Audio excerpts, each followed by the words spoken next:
Bienvenidos a otro programa del Reino del Dado, el podcast en el que compartimos nuestra afición sobre los juegos de mesa. Esta semana hablamos de la novedad Critter Kitchen, en las cuales intentaremos ser el mejor chef de Bahía Bistró. ¡Comenzamos! En este programa hablamos de Critter Kitchen, el juego de Alex Kudler y Peter Hayward. Está ilustrado por Sandara Tang. Es un poco heredero espiritual de Flamecrest, en el cual intentábamos tener los dragoncillos estos y mantenemos en este juego el estilo. Es una mecánica que no es difícil, es un euro que no podríamos denominar de los más complejos y es bastante alegre. Veremos un poco las mecánicas que tiene, cuál es la fase del turno y cómo se gana, y luego pues comentaremos qué opiniones, qué sabor de boca nos ha dejado este juego. Pero antes de entrar ya con el juego en sí, vamos como siempre a dar una vuelta por el mundo de la actualidad con esas noticias que nos ilusionan y nos emocionan.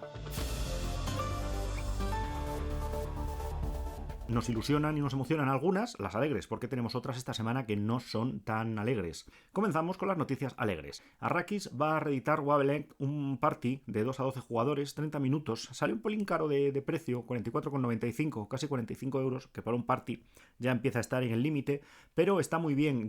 Las impresiones que me dejó cuando lo jugamos era un juego en los cuales hay que indicar, hay que acertar en una categoría cuál es la intensidad. Por ejemplo, si tenemos entre calor y frío y hay que indicar si el calor es 0 y el frío son 10, hay que dejar la aguja de un dial que tenemos en el juego en el 7. Entonces pues tendremos que indicar algo que sea caliente pero no mucho.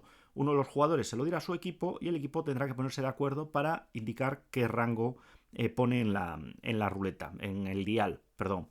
Está muy bien, tiene unas bandejas de plástico muy bien, viene con el componente del dial y eso seguro que hace subir el precio. Risas aseguradas y sobre todo que nos ayudará a descubrir qué concepto tiene la gente sobre qué es frío, caliente, verde, azul y cosas así que siempre dan alegría a la noche. Además también Arrakis reedita Underwater Cities, un euro de 1 a 4 jugadores, ya 2 horas por partida, ya aquí estamos en un euro, en los cuales vamos a tener que elaborar la mayor y mejor nación submarina. Vamos a tenernos que ir extendiendo, fundando ciudades, desarrollando tecnologías y consiguiendo crear una utopía debajo del mar, ya que los de la Tierra están fastidiados, pero bien fastidiados en esta historia. Además aprovechan a hacer esta reedición porque en breve sale la expansión.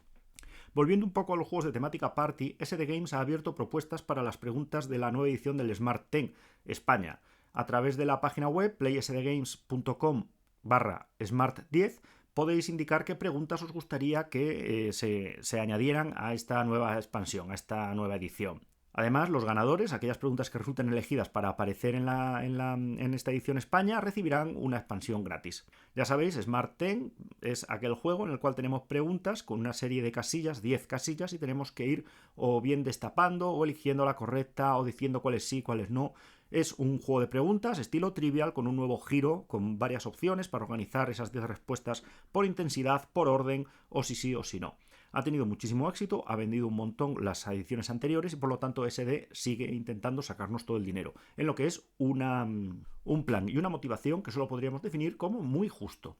Además, está anunciado por parte de Renegade Games un nuevo Heroescape, el Yoyoe Heroescape, que viene con terreno, fortificaciones e 8 miniaturas. Los que no conocéis el Heroescape, si hay alguien que no lo conozca, sistema de juego con terreno modular, esos hexágonos tipo puzzle que se iban encajando las piezas, muy bonito, mucha presencia en mesa, tiene ya unos años, pero sobre todo cuenta con las reglas que permiten combinar todas las ediciones que ha habido. Si alguna vez habíais querido enfrentar a la baronesa Cobra con el dragón dorado de Dungeons & Dragons, pues aquí vais a tener la oportunidad. Combinaciones bizarras, luchas apasionantes en esta nueva edición de Heroescape. Misma editorial Renegade lanza en febrero de 2026 el Dice Robo Rally. Es un Robo Rally donde las cartas de programación van a ser sustituidas por dados que tenemos que tirar. Es una edición nueva, con un cambio de mecánicas, pero además permite combinarlo con todos los tableros existentes de Robo Rally. Así que si estáis cansados de las cartitas y queréis pasaros a los dados, pues bueno, tenéis una opción y además aprovechar todo el material que ya tenéis. Ya sabéis que las partidas de Robo Rally eran partidas llenas de tensión, risas y que nos dejaban en ridículo nuestra capacidad de programar estos pequeños robots. Nuestros queridísimos amigos de Tangerine Games han anunciado que van a reeditar Genesis de Reiner Knizia. Reiner Knizia, autor conocidísimo, matemático, vuelve con otro juego remozado de épocas pasadas. En Genesis, por lo que yo recordaba, teníamos un tablero lleno de cuadrículas en el cual teníamos que ir poniendo nuestras tiles de animales, intentando expandirnos por el ecosistema con más éxito que el resto. Una vez más, un juego con una gran carga matemática, control de áreas, las tiles y situación en el tablero. Esperemos que esta nueva edición sea más bonita que la anterior, que era francamente horrorosa. Noticias tristes. Empezamos con las noticias tristes. El editor me ha atrancado ahí un poco. Yo creo que sí. El editor canadiense Triton Noir echa el cierre. Lo ha intentado, pero al final no ha sido posible mantener la actividad. Ha culpado en una carta que ha sacado en su página web al mercado saturado, que probablemente sí, a la COVID, que la verdad es que fue hace unos años, pero a lo mejor sí, y a la inestabilidad del mercado en general, que a lo mejor aquí ya nos estamos excusando un poco. Es verdad que mantener juegos de miniaturas hoy en día es complicado, hemos visto ya los problemas que tienen las editoriales y es otra editorial que no ha soportado la presión y el ajuste a los que están sometiendo el mundo editorial. Hablando de tensiones y reajustes, CMON, que hemos comentado ya aquí varias veces, esta editorial está teniendo muchísimos problemas de liquidez, ha vendido sus oficinas generales como parte de un plan de reestructuración.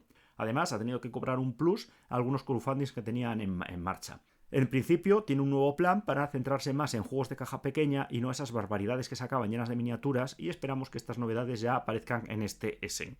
Es interesante pensar dónde estarán los pobres trabajadores de CMON trabajando ahora mismo, si en sus casas, si en una especie de tienda de campaña o en algún sitio un poco más desamparados. La verdad es que es triste ver que una editorial va a peor y tiene problemas económicos, pero también es verdad que CMON llevaba muchísimo tiempo con unas instituciones gargantuescas que no se sabía cómo podían ser viables. Pasamos por los comentarios que hemos recibido. Fernando nos ha dicho que le gusta mucho el Tempuro de Vampire Chapters, que no tenemos ni idea, esto no lo ha dicho, pero puede ser que tenga razón, que es un control de áreas narrativo y que el sistema a él le funcionó bastante bien, que además notaba que agilizaba mucho el guardar las partidas. Aquí hay que darle la razón a Fernando porque es verdad que yo la campaña no me la jugué entera, jugué un par de escenarios, con lo cual a lo mejor no reparé en la facilidad de guardar y desguardar, pero sí que me pareció que había mucha interacción con la aplicación, como dije en el programa de Teburu, y era lo que me frenaba un poco a mí, en concreto de Vampire Chapters. Además, Julio nos ha preguntado por el Massive Darkness 2. No pensamos hacer programa, no pienso, a no ser que insistáis mucho, es un zombicide. Todo lo malo y lo bueno que tiene zombicide. Yo no diría, como han dicho algunos, que es un tiradados, el zombicide tiene sus cosas buenas, fácil de sacar a mesa y muy disfrutable, pero no es un dungeon crawler, o sea, no os llaméis a error. Massive Darkness 2, sí, correcto, pero no demos por hecho que es un dungeon crawler, que no es. Pero ya aquí además tenemos un redoble de tambor, probablemente no lo voy a meter al final, pero bueno. Anunciamos que somos candidatos a los premios Evox 2025. En esta octava edición estamos en videojuegos y entretenimiento. Así que, ya sabéis, están los links en nuestras redes sociales o cuando abrís la plataforma iVoox o cuando abrís la página web, nos podéis votar. Un voto que no cuesta nada y apoya mucho. Nos ayuda muchísimo, por lo menos, a conseguir visibilidad. Así que ya sabéis, os lo agradecemos de corazón con así incluso un beso virtual. Así que ya sabéis, votarme. Yo, si esto ya no funciona tampoco, que es subliminal, pues no sé. Además, también aprovecho, por favor, para agradeceros el apoyo y pediros que nos sigáis, nos compartáis, le deis al like, etc. También nos podéis comentar, no sé por qué a los comentarios les emocionan, a las plataformas de distribución, a YouTube, etcétera, y darnos like, etcétera. Ya sabéis, campanita, like, pulgar hacia arriba, a tope. Nos ayuda un montón, nos ayuda a conseguir visibilidad y al algoritmo le caemos mucho más mejor y mucho más bien. No sé por qué, pero ahí está. ¿Cómo van las ventas a nivel internacional? Pues Flip 7 arrasando en primera posición, seguido muy de cerca por The Lord of the Rings, que fue número uno la pasada semana y ha perdido un poco de fuelle, pero sigue muy fuerte. Además, Castle Combo, para sorpresa de nadie, en el cuarto Boombuster, este fue un exitazo, ya se iba a seguir. Vantage, que sigue ahí partiendo la pana, ha ganado un puestecillo.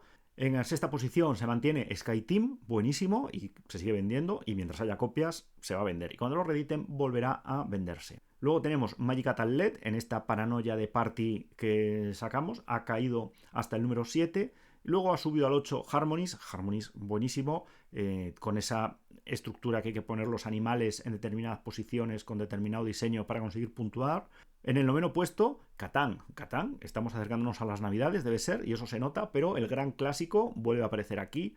Y en novena posición, Star Wars Battle of Hoth, posición compartida con Catán. Luego aparte tenemos clásicos de ayer y hoy, como Galactic Cruiser, muy esperado, SETI, éxito del año pasado, el azul, muy bueno, un clásico, muy recomendable, Lords of the Ring, Duel of the Middle Earth, otro a 2 jugadores, pero competitivo. Continuamos con Duel of Cardia, juego de cartas, Wingspan, un clásico clasiquísimo ya, Forest Shuffle, muy bueno, ya sabéis, con colocar arbolitos y colocar pues las setas, los pájaros y todo lo que pueda llevar. Arcs, tuvimos el Kickstarter, tuvimos programas sobre Arcs, por fin salió ya en España, lo editó De Beer y ha sido un superventas, muy justificado. Salt and Paper, bueno, esto quizás no sé si es igual de justificado, pero juego de gran éxito. Y luego se ha colado en la 20ª posición Swinglands. Swinglands, estreno de este mes, euro duro, durísimo. A lo mejor hacemos programa, a lo mejor no. Ya veremos si nos da tiempo a jugarlo y a absorber toda la mecánica del juego. En el mundo del caramelo. Pero ha despertado mucho hype y aquí está como superventas. Y aquí está jugando la gente esta semana. La gente está jugando al Flip 7. Es un juego que se ha jugado mucho y se ha vendido mucho, por lo tanto. Arc Nova, clasiquísimo. Harmonies, una vez más, un superventas. Aquí lo tenemos en tercera posición. Castle Combo, cómo colocar los personajes en el grid para obtener la mayor cantidad de puntos posible. Juego de cartillas muy interesante. Bombbuster, ya os digo, juego cooperativo también, un superventas, pues uno de los más jugados, en el cual vamos a tener que ponernos de acuerdo con nuestros compañeros para conseguir cortar los cables del mismo valor a la vez. Fácil, eso creíamos, hasta que avanzó la campaña. También en superventas, como más jugados, Forest Shuffle, muy bien, ya os digo, árboles, animalitos, mariposas, etc. Salt and Paper, Terraforming Mars, este no es superventas, pero Terraforming Mars es, vamos, éxito absoluto, uno de mis favoritos, gran juego sobre la colonización de Marte, euro medio tirando a duro. Tenemos Azul, clásico en ventas, clásico en juego, número de partidas, y una vez más Wingspan, juego que no aburre sobre la ornitología. Ha caído la comunidad del anillo, el destino de la comunidad, hasta el puesto 11. Faraway, juego muy interesante de cartas, así que jugando Sky Team, como en superventas, lo mismo, a dos jugadores intentando aterrizar el avión, maravilloso. Cascadia, buenísimo, poca interacción entre jugadores, salvo a la hora de pisarse las tiles, Cascadia, buenísimo. Y las ruinas perdidas de Arnak, a ver esos aventureros descubriendo ruinas arqueológicas. Seguimos con el gran éxito de carreras Euro, Head, Pedal to the Metal, buenísimo, esos coches de los años 50 recorriendo con esa mano de cartas los circuitos, intentando no salirse, llegar los primeros. Vantage, efectivamente muy recomendable. SETI, muy vendido y muy jugado. SETI, que además está anunciada la expansión, pues va a empezar otra vez a subir como la espuma. The White Castle, gran éxito de autoría española, muy bueno en todas sus versiones, espectacular con expansión y sin expansión, muy recomendable. Euro de los complejos, eso sí. Y luego tenemos en el puesto 20º Scout, juego de cartas de Oink Games, que son una editorial característica por esas cajas pequeñitas. Scout ha sido un gran éxito, es un juegazo en caja pequeña, juego que se puede sacar a cualquier mesa, basado en juegos de cartas. Si alguien ha tenido controlado el chinchón, esto se va a hacer con él sin ninguna duda. Nos habéis comentado lo mucho que ha gustado y el éxito que ha tenido en vuestros grupos de juego y es totalmente justificable, vamos, es evidente. Y sin más dilación, después de este rapidísimo repaso, yo he ido un poco con la lengua afuera, nos vamos a Vaya Bistró a ser el mejor chef. En este, Critter Kitchen. Son los premios Evox. Vótame, vótame, vótame, vótame. ¿No? Subliminal, ¿no? Bueno, tenía que intentarlo. Vamos con el juego.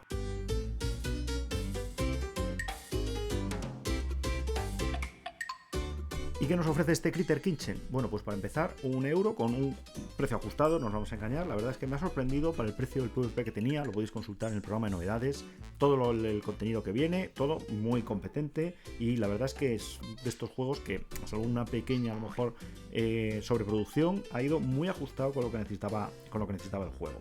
Vamos a tener, pues, cartón, mucho cartón, entre ellos el tablero general, los tableros individuales, unos platos de cartón donde vamos a hacer los desafíos, unos platos para intentar satisfacer o sorprender al crítico, que al final va a ser el que nos va a dar la partida.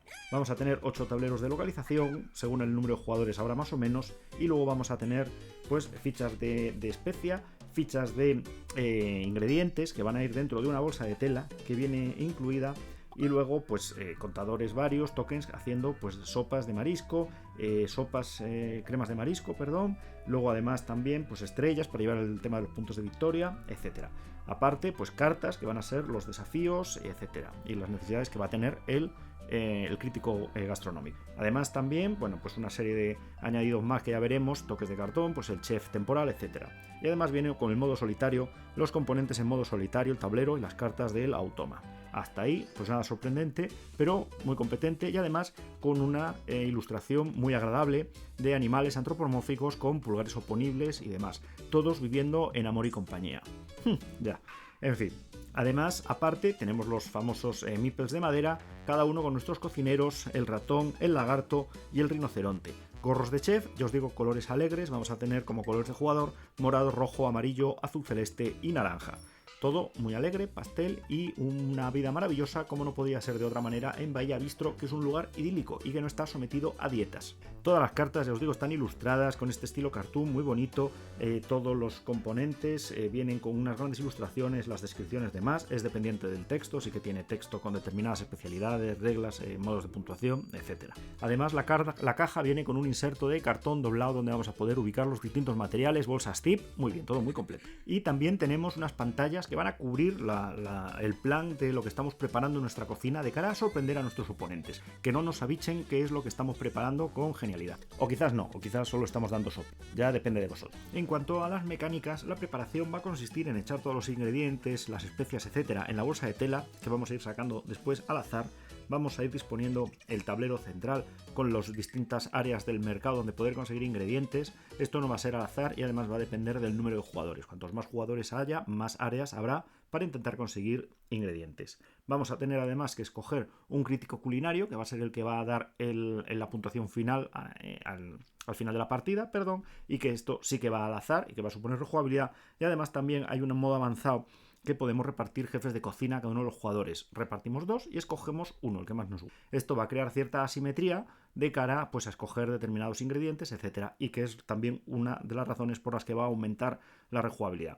Luego aparte vamos a barajar el mazo de desafíos y además las cartas de desafío final, de tal manera que aunque nosotros sabemos más o menos cómo va a ir la puntuación, no tenemos claro cuál va a ser los ingredientes finales que van a ser más valiosos. Muy importante a la hora de intentar ir a todo lo que podamos. Aparte también muy importante de cara a la mecánica saber que los ingredientes hay varios tipos y además hay varios valores. Los valores van del 2 al 7 y los tipos de alimento que era, me estoy diciendo de memoria, eran pan, pescado, setas, carne, etcétera. Aparte siempre tendremos la opción de coger unas fichas de sopa o de crema. Pero bueno, ¿en qué va a consistir el turno? Al fin y al cabo, el turno va a consistir en varios pasos, que va a ser pues, el inicio de la ronda, después vamos a tener la planificación, vamos a tener después la ejecución, vamos a tener la fase de compras y luego vamos a acabar la ronda. Como os digo siempre, no voy a hacer un repaso exhaustivo de las reglas, solo las mecánicas más importantes para que sepáis si entra dentro de vuestro grupo de juego o no. En el inicio de la ronda lo que vamos a tener muy importante es, vamos a sacar un nuevo desafío culinario donde nos va a indicar qué plato vamos a tener que hacer y qué ingredientes va a consistir. Una vez que hemos visto lo que tenemos que conseguir, vamos a ir al paso de planificación, donde vamos a mirar las distintas áreas del mercado y vamos a indicar a cada uno de nuestros chefs dónde tiene que ir. Contamos con 3 chefs, que son un ratón, un lagarto y un rinoceronte. Sí, ya lo sé, con pulgares oponibles todos. ¿Yo qué queréis que os diga? ¿Cómo remueve el ratón la cuchara? ¿Es tipo ratatouille? Pues mira, no lo sé. O sea, si el problema que tenemos de simulación es que el ratón pueda cocinar una sopa o un asado, pues no lo sé. Vivimos en un mundo de fantasía, o sea que todos estamos contentos, nos lo creemos, ya está. Como veremos además en el paso posterior, el elegir a quién enviamos dónde va a tener muchísima importancia en nuestro... Luego, una vez que ya hemos indicado con cartas de nuestra mano en secreto, de tal manera que la información es secreta para el resto de jugadores hasta que la desvelemos, vamos a ir a la ejecución. Es el momento en el que el chef se va a mover a las distintas áreas del mercado. Cada mercado tiene 3 posiciones. Uno para el ratón, que es el más rápido, pero solo va a cargar un ingrediente. La segunda para el lagarto, que es menos rápido que el ratón y va a cargar 2 ingredientes. Y el rinoceronte, que es un desastre en velocidad fatal, pero va a ramplar con todo lo que pueda. Va a cargar con 3 ingredientes. Así pues, si mi oponente y yo jugamos los dos un rinoceronte en una de las áreas del mercado, los dos se van a colocar en el tercer espacio, sin importar que los otros dos queden vacíos, simplemente para ir viendo qué compras se van a hacer más rápido y cuáles se van a hacer más despacio. Pasamos al paso 4, el kit de la cuestión, las compras. Muy importante, vamos a resolver la localización. Vamos a ir de los más veloces a los más lentos. Va a llegar el ratón y va a coger un ingrediente. O los ratones, si hay varios. Luego van a llegar los lagartos, van a coger 2 ingredientes cada uno y va a llegar el rinoceronte y va a coger 3 ingredientes cada uno de los rinocerontes que haya.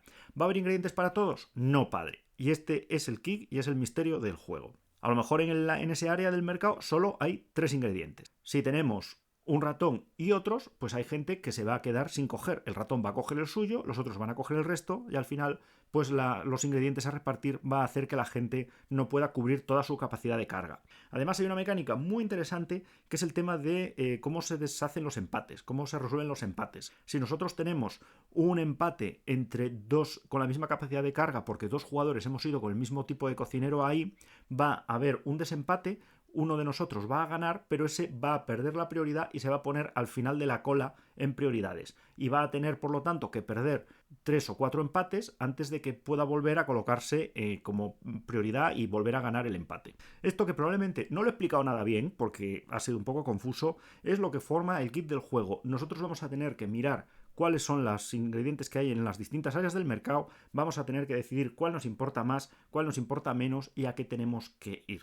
Además, tendremos que echar un ojo y calcular si nosotros vamos con un cocinero y coincidimos con el mismo tipo de cocinero del contrario, quién va a tener prioridad, qué se va a llevar él, qué se va a llevar yo, si a mí me interesa más llevármelo mejor o puedo sobrevivir sin ese plato o sin ese ingrediente, perdón, y cómo vamos a gestionar esas prioridades, porque además una vez que las perdamos vamos a tardar en recuperarlas y ese acto de coger ese ingrediente tan valioso nos va a condenar a tener varios turnos en los cuales vamos a tener que quedarnos un poco como si dijéramos con las migajas. Además, si algún cocinero, algún chef vuelve con las manos vacías del mercado, podrá parar en el puesto de sopas a comprar o sopa o crema, que es una especie de comodín que nos va a permitir sustituir ingredientes puntuando menos, eso sí, o añadir un plus a nuestros platos para añadir algún punto más. El sistema de compras me ha sorprendido porque está muy equilibrado, ¿eh? Es una cuestión que además no es que uno pierda mucho o lo pierda todo, es importante echar un ojo a dónde vamos a enviar a los chefs, pero hay un reparto más o menos equitativo con la prioridad.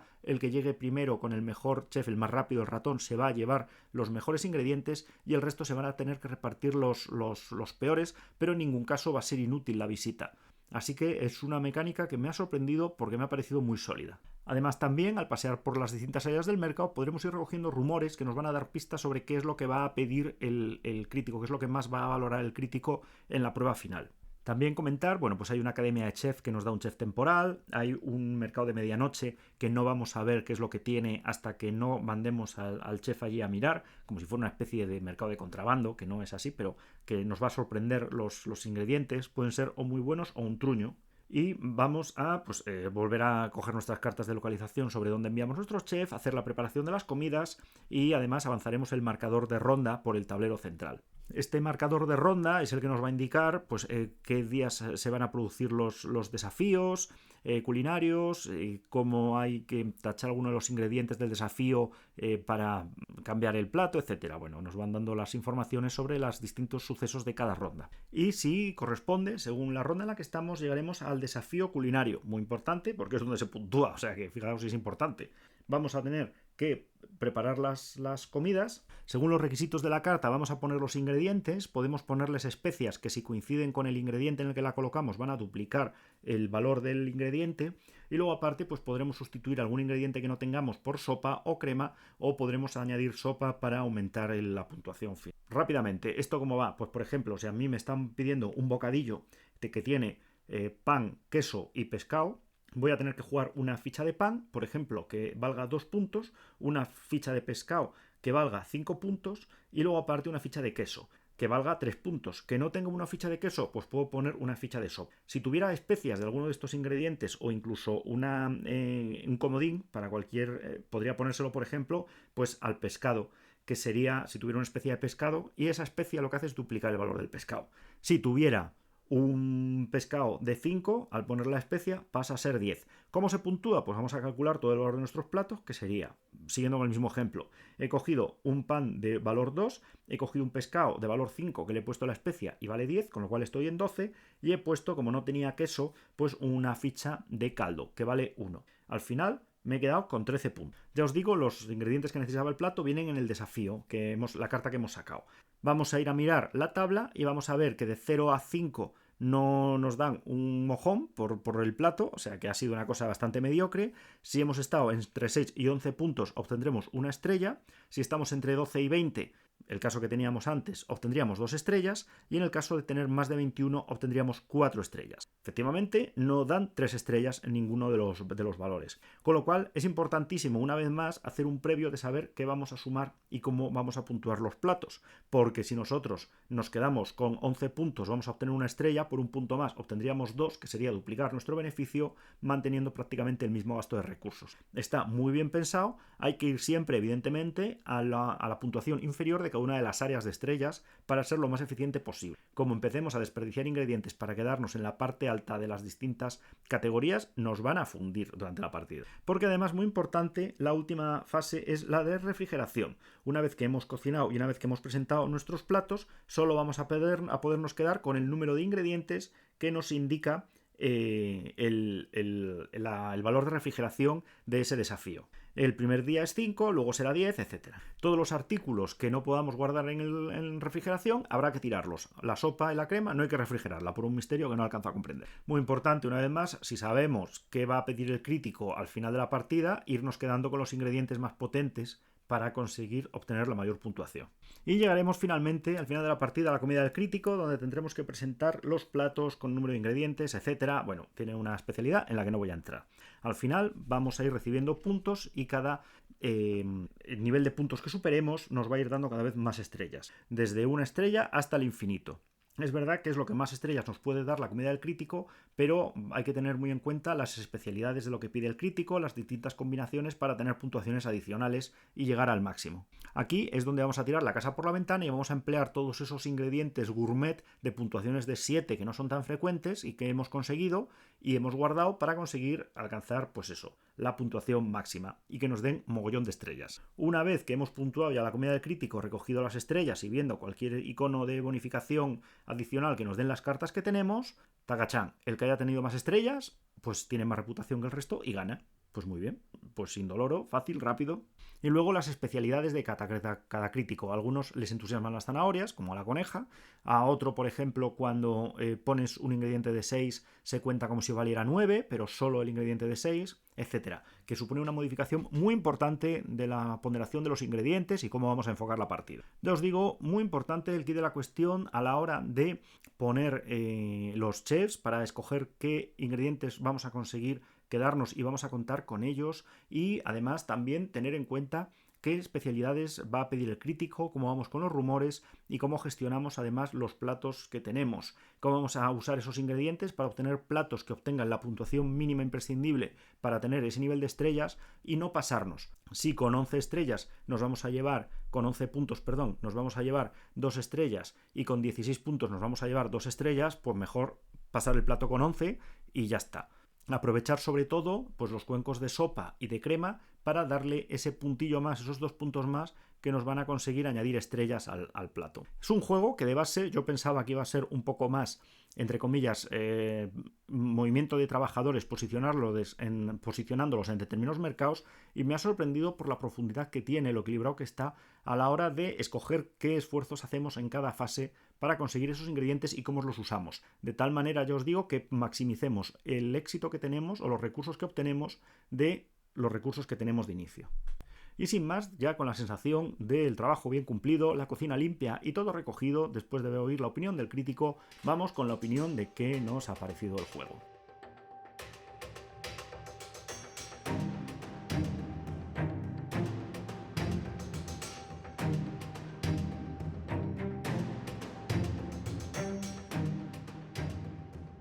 Pues sí, muy bien, mucho animalito cookie, viene antropomórfico con sus manos y pulgares oponibles en lo que es una clara estafa a la evolución, muy bien, y luego pues bueno, un manual primorosamente decorado, colores pastel, la valla bistro, un sitio idílico, todo limpísimo, con canales, todo maravilloso, efectivamente, muy cookie, vale, pero realmente el juego merece la pena. Este juego de mecánica de colocación de trabajadores para ir a por los mejores ingredientes, etcétera, ¿funciona bien? Pues yo, en mi opinión general, es que funciona muy bien. Es un juego que me ha sorprendido. Yo no esperaba tampoco un despliegue técnico muy importante de este juego, porque es verdad que bueno, lo había visto por encima y aunque tenía una idea de cómo funcionaban las mecánicas y el estilo cookie, pues pensé que era otra de las novedades que van saliendo todos los meses destinados, pues bueno, a ir ubicado a ese mercado de gente que se compra juegos quizás un poco más complejos, pero que bueno, que son mecánicas que ya se van repitiendo y que ya tenemos vistas y que tampoco van a sorprender. Sin embargo, este Critter Kitchen sí que me ha sorprendido. Y me ha sorprendido básicamente por dos motivos. Es verdad que el resto sí que puede ser ya, pues como si dijéramos, más conocido. Menos sorprendente, el tema de los tableros individuales, los platos con el tema de la bolsa y los ingredientes, el tema del tablero central, el tema de las rondas, pues sí es verdad que quizás no sea muy innovador. Pero sí que es cierto que se basa en dos reglas que para mí han sido puntales. Que son, primero, el hecho de que el reparto de los ingredientes cuando vamos con nuestros chefs al tablero está muy bien, es muy sólido, está muy bien pensado y genera, aunque no una gran desproporción entre los beneficios de acertar con lo que van a hacer los oponentes y lo que tenemos que hacer nosotros. Es verdad que no hay una gran diferencia, pero sí justa para que nos permita ir arañando puntos e ir avanzando en la partida cuando acertamos. El hecho de cocinar con el tema del puntaje y conseguir los puntos justos para conseguir las estrellas que hemos planeado, eso supone también una diferencia muy importante entre cómo gestionamos nuestros materiales con nuestros ingredientes para conseguir los puntos. Y además también lo mismo, nos permite ir arañando estrellas que quizás si hemos tenido un turno más desafortunado a la hora de coger ingredientes, pues podemos conseguir ese número de estrellas siendo más eficientes en nuestras preparaciones o siendo innovador. Quizás incluso sea necesario que el chef que hemos mandado no recoja nada para poder coger un cuenco de sopa que nos va a dar un puntito más. De cara a ese plato no lo vamos a puntuar, pero nos va a permitir el otro de los desafíos, alcanzar la perfección y llevarnos las 4 estrellas. Tema que hay que tener muy en cuenta. Y además, todo esto junto, sobre todo la importancia de alcanzar los puntos necesarios y no pasarse para conseguir las estrellas, le da una gran profundidad al hecho de sacar los ingredientes de la bolsa. Vamos a tener todos los ingredientes en la bolsa de tela, los vamos a sacar al azar para rellenar los mercados, el mercado de medianoche, y vamos a tener que analizar a dónde vamos, como he comentado ya en el área de mecánica del juego. Esto hace que si nosotros estamos jugando ya a ganar en un grupo de juego sin escrúpulos, de gente dura, jugones acostumbrados a batirse ya en juegos complejos, complicados, con mucha estrategia, vamos a entrar en la fase muy importante de memorización. Sabemos las fichas que han salido de los tableros, sabemos las fichas que más o menos ha cogido cada jugador y cuáles está empleando en los platos. Sabemos, por lo tanto, los elementos gourmet que han salido a la mesa y quién más o menos los puede tener.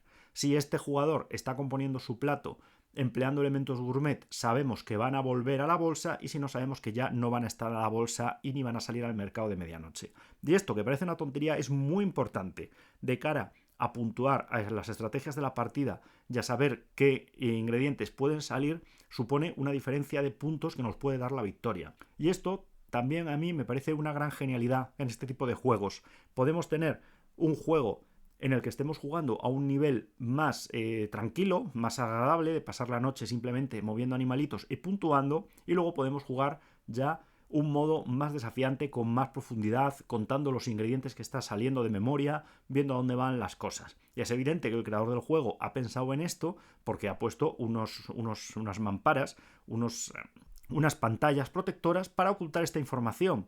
Porque realmente, si estuviéramos jugando modo tranquilo, el hecho de que yo supiera que tienes 2 elementos gourmet o cómo vas a puntuar no iba a cambiar nada, porque realmente yo tengo mis ingredientes, tú tienes los tuyos y es como nos vamos a organizar. Como tal, no hay una competición directa a la hora de cocinar, porque yo, aunque mi plato sea mejor o peor que el resto, no va a cambiar el número de estrellas que vamos a recibir. Eso siempre es lo mismo.